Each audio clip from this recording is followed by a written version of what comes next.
നമസ്കാരം. ബൈബിൾ നിമിഷങ്ങളിലേക്ക് എല്ലാവർക്കും സ്വാഗതം.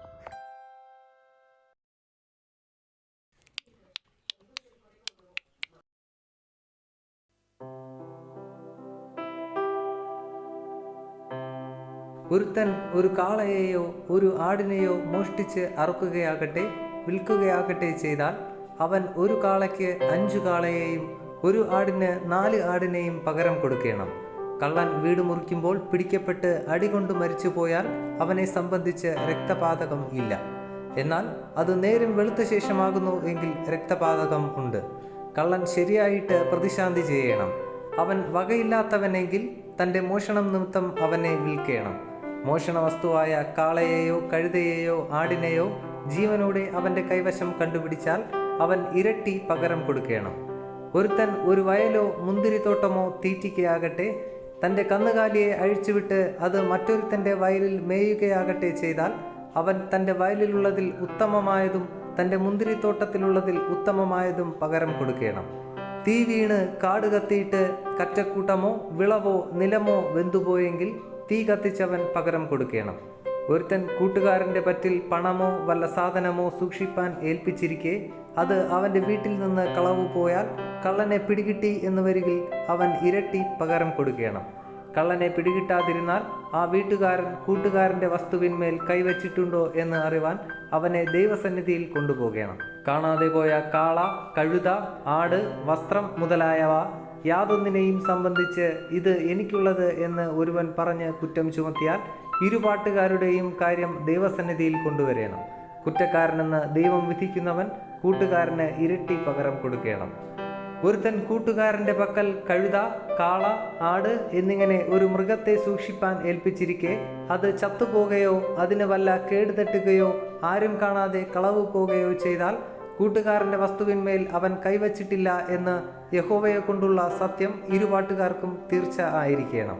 ഉടമസ്ഥൻ അത് സമ്മതിക്കണം. മറ്റവൻ പകരം കൊടുക്കേണ്ട. എന്നാൽ അത് അവൻ്റെ പക്കൽ നിന്ന് കളവ് പോയി എന്ന് വരികിൽ അവൻ അതിൻ്റെ ഉടമസ്ഥന് പകരം കൊടുക്കണം. അത് കടിച്ചു കീറിപ്പോയെങ്കിൽ അവൻ അതിന് സാക്ഷ്യം കൊണ്ടുവരണം. കടിച്ചു കീറിപ്പോയതിന് അവൻ പകരം കൊടുക്കേണ്ട. ഒരുത്തൻ കൂട്ടുകാരനോട് വായ്പ വാങ്ങിയിട്ട് ഉടമസ്ഥൻ അരികെ ഇല്ലാതിരിക്കെ വല്ല കേടു ഭവിക്കുകയോ ചത്തുപോകുകയോ ചെയ്താൽ അവൻ പകരം കൊടുക്കണം. ഉടമസ്ഥൻ അരികെ ഉണ്ടായിരുന്നാൽ അവൻ പകരം കൊടുക്കേണ്ട.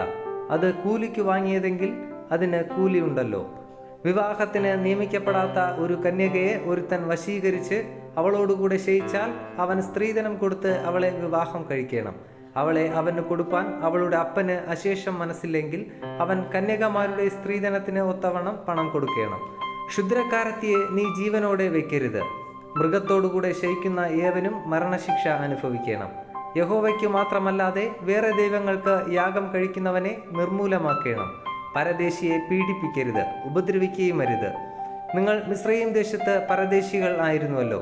വിധവയെയും അനാഥനെയും നിങ്ങൾ ക്ലേശിപ്പിക്കരുത്.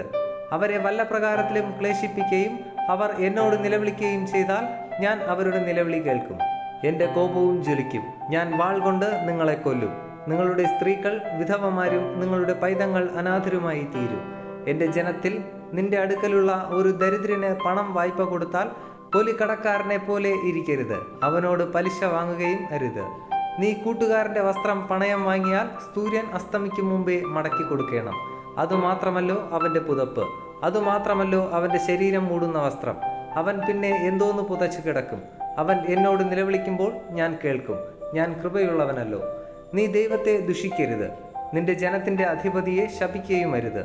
നിന്റെ വിളവും ദ്രാവകവർഗവും അർപ്പിപ്പാൻ താമസിക്കരുത്. നിന്റെ പുത്രന്മാരിൽ ആദ്യജാതനെ എനിക്ക് തരേണം. നിന്റെ കാളകളിലും ആടുകളിലും അങ്ങനെ തന്നെ. അത് 7 ദിവസം തള്ളയോടുകൂടെ ഇരിക്കട്ടെ. 8-ാം ദിവസം അതിനെ എനിക്ക് തരേണം. നിങ്ങൾ എനിക്ക് വിശുദ്ധന്മാരായിരിക്കണം. കാട്ടുമൃഗം കടിച്ചു കീറിയ മാംസം തിന്നരുത്.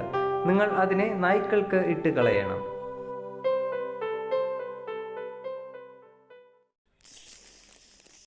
ഇത്രയുമാണ് നമ്മുടെ ഇന്നത്തെ അധ്യായം. ഇത് നിങ്ങളുടെ ജീവിതത്തിൽ വളരെയധികം പ്രവർത്തിക്കട്ടെ, അനുഗ്രഹമാകട്ടെ എന്ന പ്രാർത്ഥനയോടെ ആശംസിക്കുന്നു. ദൈവം ഒരു ദിവസം കൂടി നമ്മുടെ ജീവിതത്തിൽ അനുവദിച്ചു തരികയാണെങ്കിൽ അടുത്ത അധ്യായത്തിൽ നമുക്ക് വീണ്ടും കണ്ടുമുട്ടാം. അതുവരെയും ദൈവകൃപ നമ്മോടൊപ്പം ഉണ്ടായിരിക്കട്ടെ. ആമേൻ. നിങ്ങൾ ആദ്യമായാണ് ഈ ചാനൽ കാണുന്നതെങ്കിൽ ദയവായി ശ്രദ്ധിക്കുക. ബൈബിൾ ആദ്യം മുതൽ അവസാനം വരെ വായിക്കുന്ന ഒരു പ്രോഗ്രാമാണിത്. താല്പര്യമുണ്ടെങ്കിൽ നിങ്ങൾക്കും ദിവസത്തിൽ ആകെ 5 മിനിറ്റ് മാത്രം ചിലവാക്കിക്കൊണ്ട് ഇതിൽ പങ്കാളികളാകാം. ഒരുപക്ഷെ ഇത് നിങ്ങൾക്ക് വേണ്ടി കൂടിയുള്ള ഒരു പ്രോഗ്രാമായിരിക്കാം. ഇതിൽ പങ്കെടുക്കുവാൻ ആഗ്രഹമുണ്ടെങ്കിൽ ഈ ചാനൽ സബ്സ്ക്രൈബ് ചെയ്യുക. പ്രത്യേകിച്ച് നിങ്ങളുടെ സുഹൃത്തുക്കൾക്കാർക്കെങ്കിലും ഇത് ഉപകാരപ്പെടും എന്ന് നിങ്ങൾ കരുതുന്നുണ്ടെങ്കിൽ അവർക്കും ഇത് ഷെയർ ചെയ്യുക. ഒരുപക്ഷെ അതുവഴി നിങ്ങൾ അവരുടെ ജീവിതത്തിൽ ഒരു അനുഗ്രഹത്തിന് കാരണമാകാം. ആദ്യം മുതൽ തന്നെ ബൈബിൾ വായിച്ചു തുടങ്ങുന്നതിനായി ഒരു ലിങ്ക് ഞങ്ങൾ ഡിസ്ക്രിപ്ഷനിൽ കൊടുക്കുകയാണ്.